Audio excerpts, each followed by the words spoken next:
BCGI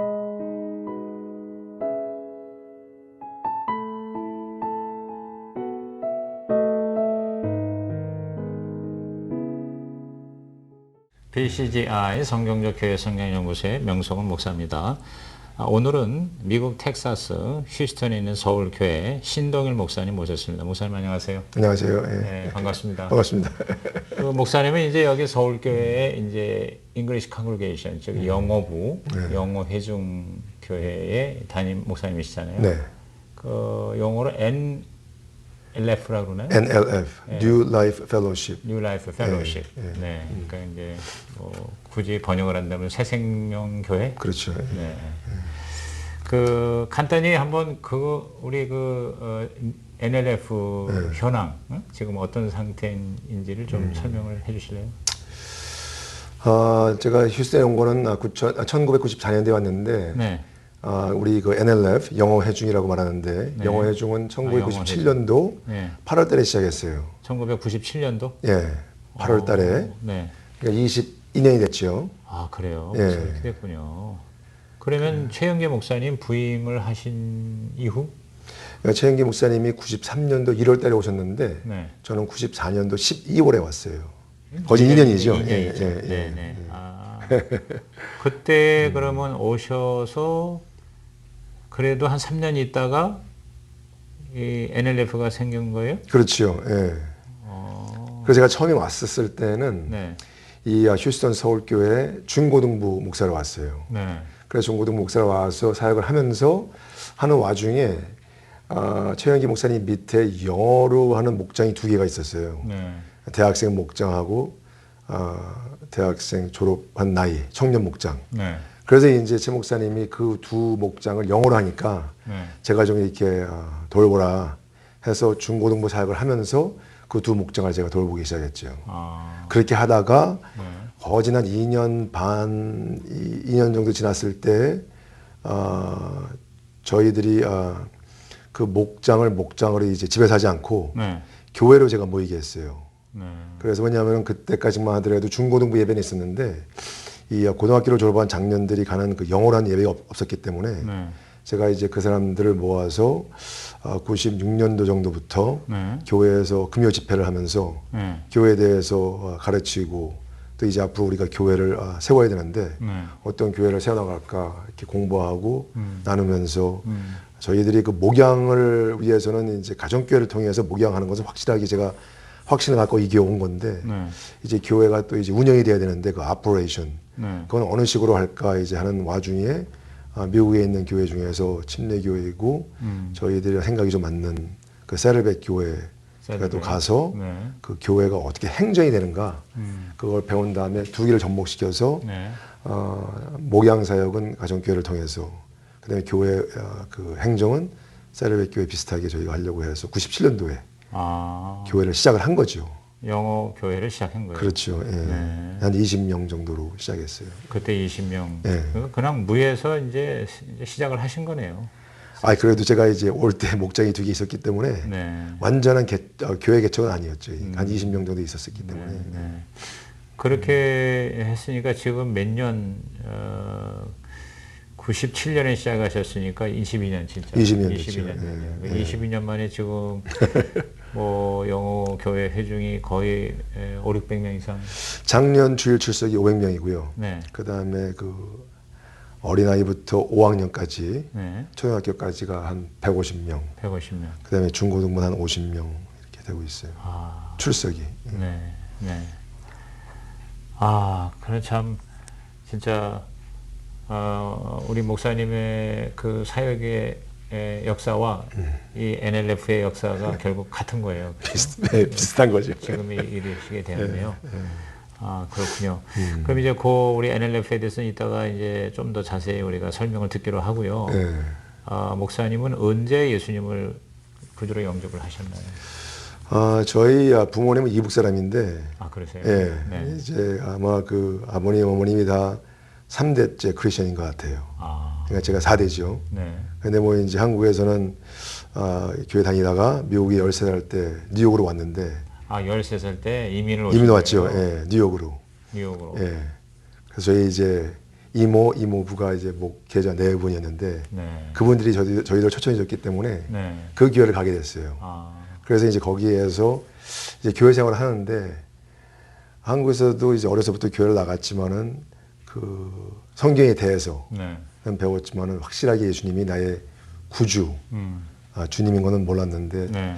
고등학교 이제 2학년 끝나고 네. 3학년 될 때 항상 저희가 다녔던 그 교회에서는 전 교인 가족 수련회를 했어요. 전교인 가족 수련회. 네. 네. 그래서 그때가 노동절 그 휴일 그걸 이제 해서 하는데 네. 그때 이제 작년들은 작년들대로 이제 초빙 강사가 있었고 네. 중고등부는 또 중고등부대로 또 초빙 강사가 있었는데 네.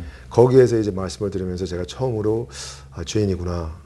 예수님께서 나를 위해서 돌아가셨구나. 그래서 거기에서 구원의 경험을 처음으로 했던 것 같아요. 그래서 18살 때 이렇게 됐죠. 그 뉴욕이 무슨 교회였나요? 제가 다녔던 교회는 퀸즈 한인교회라고 우리 한정환 목사님이 제 이모부예요. 아, 그래요? 예. 아, 이모부예요. 예. 제가 그 퀸즈 교회에 그 한 목사님 이제 초청을 하셔서 옛날에 제가 연구소 소장하고 할 때 그래서 지금 말씀하신 거 보니까 정규 수련회가 거기 유명하더라고요. 그렇죠. 예. 그래서 정규 수련회 하고 나중에 또 교회 또 주일 설교하고 그래가지고 설교를 그때 한 열 몇 번 한 적이 있어요. 그렇죠. 3박 아마 3. 며칠 그때 가서 그렇죠. 수련장에 가가지고 하루에 뭐 한 예배 한 3번 정도씩 보면서. 네, 그래서 그때 우리 한정환 목사님 아주 그냥 제가 사랑 많이 받고 그 교회에 대해서 굉장히 제가 좋은 임프레션을 가지고 있었는데 바로 그 한 목사님이 이모부세요. 그래서 거기서 이제 그렇죠. 고등학교 때 수련회 때 정규 수련회 때 예수님을 확실하게 만나셨고요. 맞아요. 그러면 이제 이 목회자의 길로 들어서게 된 그 과정은 어떻습니까? 그게 좀 이제 복잡해요. 복잡한데 교회 생활을 쭉 하면서 그 구원의 그 경험을 하지 못했지만은 제가 14살인가 또 청소년 수련회를 갔어요. 그 당시에 이제 그 동부에 있는 교회들이 다 조그맣기 때문에 그 뭐 커네리켓, 로드 아일랜드, 뉴저지, 뉴욕, 그 펜실베니아에 있는 목사님들이 연락을 해서 청소년들을 좀 다 모이게 하자. 왜냐면은 각 교회마다 청소년들이 10명, 15명 되니까. 그래서 학생들을 모아가지고 SFC라는 걸 했어요. Student for Christ. Student for Christ. 그게 아마 제가 알기로는 79년도에 처음 시작한 것 같은데 한국에서 있던 것 같다. 아마 그 고신 출신이었던 박지영 목사님이란 분이 그쪽으로 도입을 한 것 같아요. 그래서 나름대로 이제 수양회를 했는데 거기에서 이제 그 강사분들이 3명이었는데 그 중에 한 명이 마지막 시간에 설교를 하시면서 이제 초청을 하시는 거예요. 그래서 예수님 영접하고 싶은 사람이 일어나라. 저는 일어나지 않았던 게 예수님을 영접했는 줄 알았어요. 교회에서 쭉 교회 생활을 했기 때문에. 그런데 이제 그 초청을 하시고 나서 그 다음에 하나님을 위해서 풀타임으로 일하고 싶은 사람 일어나라. 기도해 주겠다. 근데 일어났는데 제 생각은 나 교회를 다니면은 이제 그분이 분명히 얘기한 것은 목사가 되기 위해서 헌신하고 싶은 사람 일어나라 하지 않고 하나님을 위해서 풀타임으로 일하고 싶은 사람 일어나라고 해서 일어났던 거예요. 근데 일어났을 때 생각은 아니 교회를 다니고 하나님을 믿는다고 하게 되면은 다 풀타임으로 일을 해야지. 그래서 그런 생각으로 이제 일어난 거예요. 근데 이제 그때 저희 이모가 중고등부 그 디렉터였어요. 유스 미니스트리 디렉터. 교회가 한번 가가지고 좀 어려워서 그렇게 했었는데 그 이모가 뒤에서 계시면서 누가 본인이 데려온 학생들 중에서 누가 구원을 받을 때 일어났고 누가 풀타임으로 일할 때 초청받았을 때 일어나는가 눈을 뜨고 보신 거예요. 그래서 저는 이제 기도를 받고 나서 아무 생각도 안 하고 그 다음에 이제 청소년 사춘기를 겪으면서 그때 한국에서 학생들이 그냥 엄청나게 이민을 많이 왔어요. 그래서 이제 저는 이제 왔었을 때 그래도 이민 초창기였기 때문에 학생들이 별로 없이 차별 대우를 많이 받으면서 이제 흑인들, 백인들 사이에서 이렇게 자랐는데 1980년이 되니까 엄청나게 그 이민이 오면서 그 학생들이랑 어울리기 시작했죠. 그러면서 이제 청소년 사춘기 지나면서 뭐 좋지 않은 일도 하고 그럴 때마다 저희 이모가 갑자기 나타나서 야 동일아 너 일어났다. 너 헌신했다. 이런 식으로 이렇게 말씀하시는 거예요. 그래서 그게 너무 듣기 싫어가지고 이제 이모는 많이 피했죠.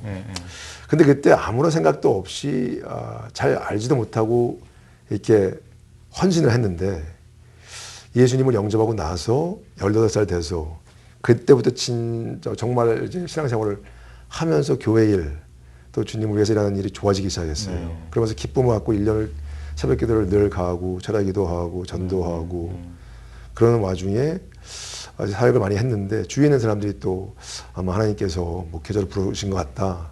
그래서 이제 그렇게 되면서 신앙생활하는 와중에 내가 과거에 잘 알지도 못하면서 헌신을 했는데 잘 모르고 한 약속까지도 하나님께서 기억나게 해주셔가지고 약속을 지키게 해주시는구나. 하나님은 참 신실하시다.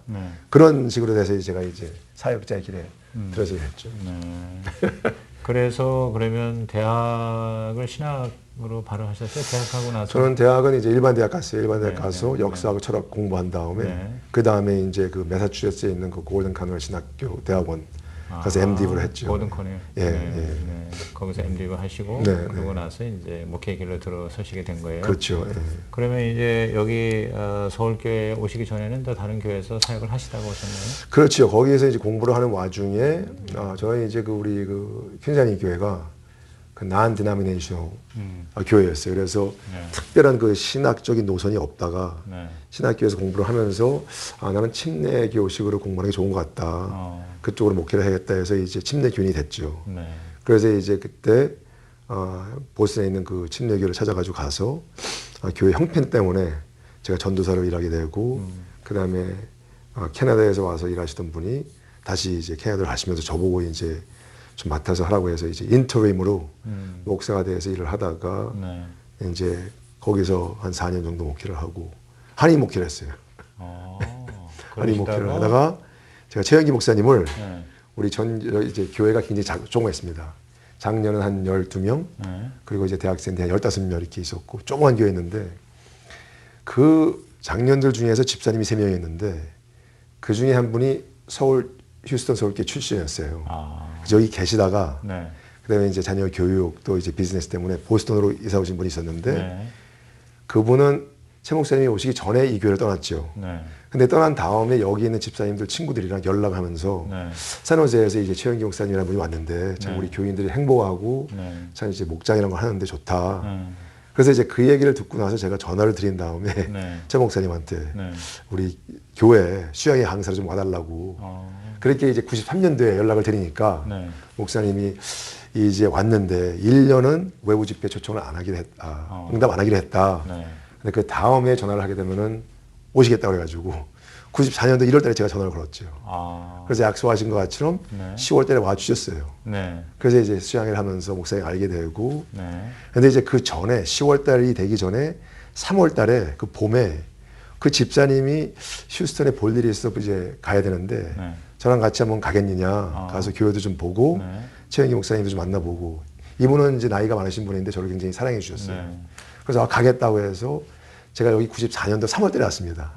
근데 그때는 그 목회자 초청 가정교회 세미나도 없었고 아무것도 없었을 때였어요. 그리고 이 서울교회가 목장을 시작한 지가 6개월밖에 안 됐었을 때였어요. 그러니까 제가 영차죠, 영차.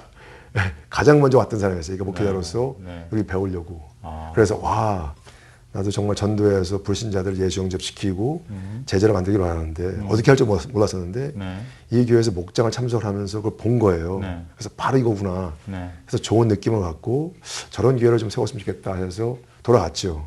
돌아간 다음에 최 목사님이 10월 달에 수양회 강사로 오셔서 이제 시간을 좀 보낸 다음에 왠지 모르게 제가 그 수양회가 끝난 다음에 성도님들도 다 이제 은혜를 받고 저희들도 열심히 하려고 하는데 수양회 때 제가 기도한 거는 하나님 제가 여기서 계속 담임 목회자로 일하기를 원하시면은 저에게 사역에 필요한 힘만이 아니라 사역의 기쁨도 좀 주셨으면 좋겠습니다. 했는데 왠지 모르게 수양회가 끝나가면서 여기에서는 내가 할 게 다 된 것 같다는 그런 느낌이 드는 거예요. 그래서 이제 거기에서 수양회가 끝난 다음에 바로 처음 있었던 그 수요 집회 때, 수요 기도회 때 성도님들한테 제가 갑자기 이제 사임해야 되겠습니다. 이런 말을 갖다 이렇게 한 거예요. 제가. 어리니까 이제 성도님들이 놀랬죠. 수양회 때 은혜를 많이 받고 나 열심히 이제 하려고 하는데 갑자기 담임 목사가 사임한다고 하니까 근데 이제 말 한번 했으니까 다시 되돌릴 수가 없고 그러면서 이제 좀 더 있어라 이제 성도님들이 이렇게 얘기를 하는데 제 마음은 정했기 때문에 이제 떠나야 되겠고 10월 달에 제가 그런 말을 했기 때문에 개인적으로 원했던 거는 공부를 좀 더 하기를 원했었어요. 그래서 THM 하기를 원했고, eventually 그 PhD를 좀 했었으면 했는데, 미국에서는 학교가 이제 8월, 9월에 시작하니까, 그걸 놓친 거예요. 그래서 한 10개월 동안 이제 식구들을 먹여 살려야 되고 하면서 무슨 일을 할까. 그렇게 한 1, 2주가 지나는 와중에 최 목사님이 전화를 하신 거예요, 저한테. 그래서 집회를 이제 초청을 해줘서 갔는데, 본인은 또 이제 하나님께 기도를 하면서 집회에 가서 말씀 전하는 것 외에 하나님께서 원하시는 것이 무엇입니까? 이런 마인드로 오셨다는 거예요. 근데 이제 집회 때 쭉 이제 저를 이제 교회를 돌아보고 저를 보니까 왠지 모르게 좀 신도일 목사가 잘 맞지 않는 옷을 입고 있는 것 같은 느낌이 들었다는 말씀하시더라고요. 그리고 저랑 같이 이제 부교육자로 사역했던 분은 한국에서 대학 나오시고 미국에서 이제 신학을 했기 때문에 그분은 이제 1세예요. 그래서 이제 최 목사님 생각에는 그분이 오히려 이제 맞고 저는 이제 이 휴스턴 서울교회에서도 중고등부 사역자가 12월 달에 이제 나가기로 했기 때문에 이제 사역자가 필요한 상태였어요. 그래서 저보고 이제 한 도주 정도 기도해 본 다음에 본인도 집사님들한테 연락을 해 드려야 되니까 알려달라고. 그래서 이제 와이프랑 얘기하고 2주 기도하면서 하나님께서 인도해 주신 것 같아가지고 이제 오기로 됐죠. 그렇게 돼서 왔습니다. 그러니까 여기 서울교회 오기로 이게 이제 결정이 돼서 거기를 그만두신 게 아니고. 아니죠. 예. 그만두시고 나서 그렇게 인도함을 그렇죠. 받으신 거네요. 그럼요. 이거 하나님께서 배후의 역사하신 것 같아요. 그랬던 것 같아요. 저는 이제 그만두고 나서 저는 이제 전공이 역사하고 철학이기 때문에 기술이 없잖아요. 그래서 이제 뭘 하면서 식구들 먹여 살려야 될까 고민이었죠. 그래서 뭐 그 정유소에 가서 펌프도 하고 이런 일을 해야 되나 이제 했는데 신학교 3학년 때 제가 기도한 게 있어요. 그러니까 신학교 3학년 때 이제 졸업할 때가 돼가지고 저희 이모부가 큰 교회 목회를 하셨기 때문에 저한테 동일아 너 언제든지 필요하게 되면 와라. 일할 자리가 있다. 그런데 이제 제가 이모부를 존경을 했지만은 그 이제 지금은 돌아가셨지만 이제 20년대생, 30년대생 나이가 좀 드신 목사님들은 또 스타일이 좀 안 맞는 것 같아가지고 이런저런 교회에서 이제 오라고 하는 데가 있었긴 있었지만은 제가 기도한 게 하나님 저는 멘토를 만나고 싶습니다. 그래서 이 교회가 너무 크지도 않고 그래서 목사님 바쁘지 않고 또 너무 작게 되면은 배울 게 이렇게 많이 없잖아요. 그래서 그렇죠. 교회가 한 200명에서 300명 되는 교회에 목사님이 이렇게 바쁘지 않고 저에게 좀 시간을 주시면서 이렇게 멘토해 줄 수 있는 그런 목사님을 만나기를 원합니다. 그걸 간단하게 기도를 했는데 나중에 돌아보니까 바로 그런 기도가 응답이 된 거예요. 아주 정확하게. 너무 정확하게 됐죠. 그래서 제가 왔었을 때는 그때 서울교회도 그 가정교회 초창기였기 때문에 최 목사님이 이렇게 많이 알려지지 않았었어요. 그래서 시간도 많으셨고 그다음에 그때 전도사님 한 명 계셨고 저하고 목사님하고 사모님이 있었는데 저희들이 뭐 그 점심 식사를 갖다가 엄청나게 같이 많이 하면서 이런저런 대화를 나누면서 필요한 질문이 있으면 질문하게 되고 하여튼 굉장히 많이 이제 퍼스널하게 시간을 보내면서 많이 배웠죠. 아주 뭐 정확하게 하나님의 기도를 응답을 해주셨네요. 네, 그랬던 것 같아요. 그러면 우리 신 목사님에게 있어서 최 목사님은 어떠한 멘토이십니까? 그동안 20년 이제 이렇게 지내오시면서 특히 이제 초기에 이제 그런 멘토링 받고자 했는데 딱 들어맞는 분을 만나셨고 그런 게 오셔서 그래서 그 이후 이렇게 최 목사님이 어떠한 멘토링을 나한테 해 주셨다고 생각하십니까? 그러니까 제가 이제 한 번 이런 얘기를 했는데 목사님이 이거 갖다 이제 잊지 않으시고 사람들한테 이게 농담적으로 이렇게 말씀하시는데 최 목사님이 저의 말을 인용하시는 거는 신도일 목사가 말하기는 최영기 목사가 별로 이렇게 특별한 사람이 아닌데 참 목회를 상식적으로 하기 때문에 참 목회가 되는 거다. 이제 제가 이제 그런 비슷한 말씀을 한 적이 있어요. 근데 그때 무슨 프레이즈가 한국에서 유명이 됐냐면은 기적이 상식이 되는 교회 뭐 이런 게 이렇게 있었거든요. 근데 저는 이제 이렇게 보면은 왜 교회들이 이렇게 이렇게 분란이 있고 싸우고 이렇게 어려움이 있을까 이렇게 들여다보게 되면은 참 비상식적인 일들이 교회에서 많이 되기 때문에 이런 일이 있는 것 같아요. 그러니까 정말 있을 수가 없는 일들이 교회에서 있기 때문에 그래서 상식적으로 하게 되면은 참 사람들 성도님들도 이해를 하고 따라올 텐데 근데 최 목사님 보니까 굉장히 정말 저희 마음에 맞게 그러니까 목사니까 목사가 됐었을 때는 정말 그 헌신을 하고 각오를 하고 다짐을 하고 이제 했다고 생각을 하는데 이게 보니까 최 목사님 일찍 나오셔가지고 기도해 주시는 그 모본을 보여주시고 그다음에 그 당시 자동차도 굉장히 이렇게 그 매뉴얼, 스틱 시프트를 하는 그 조그만 차를 타고 다니시고, 그다음에 저랑 한번 이제 식사를 하러 가셨는데 지갑에서 쿠폰을 빼서 이렇게 음식을 하시더라고요. 뭐 그런 거. 그다음에 늘 말씀하시지만은 본인이 이제 사람들한테 일을 그러니까 도전하기 전에 본인이 먼저 해보고 사람들한테 이렇게 도전한다는 그런 말씀. 그리고 하여튼 뭐 그래서 그런 걸 보면서 지켜보면서 바로 내가 원하는 그 목회자 상이 저런 분인데, 그러고 특별하게 무슨 그냥 영빨이 있어가지고 그런 게 아니라 열심히 일하시면서 성도님 사랑해 주시고 목사의 본연의 일을 잘 이렇게 하시는 그런 모습을 보면서 멘토링을 받은 거지요. 그래서 아시겠지만은 최 목사님은 일일이 이렇게 관습을 하시면서 앉혀놓고 가르쳐주는 스타일이 아니라 같이 생활을 하면서 이제 이렇게 서로 캐치하고 보는 건데, 저는 이제 좋은 목사가 되기를 원했기 때문에 최 목사님 보면서 같이 생활하면서 눈여겨봤지요. 그래서 참 좋다. 그래서 이제 최 목사님 보면서 좋은 것들을 이제 제 삶 가운데 연습을 하고 프랙티스하고 그렇게 하면서 이제 멘토링을 갖다 내추럴하게. 그래서 저희 교회에서 얘기하는 자연스러운 영성이 저는 뭔지를 이제 피부로 느낀 거죠.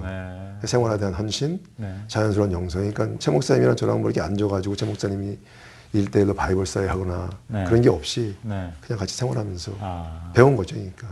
그러니까 뭐 이렇게 불러다 놓고 뭘 가르친다는 것보다 전혀 삶으로 없었죠. 보여주시고 그럼요. 그 삶이라는 게 뭐 이렇게 특별한 게 아니고 또 지나치게 치우친 게 아니라 상식적이면서도 지금 참 좋은 말씀인데 자연스러운 영성. 자연스러운 거. 그리고 이제 모든 생활에 좀 모범이 되려고 노력하시고 또 언행일치 이런 거.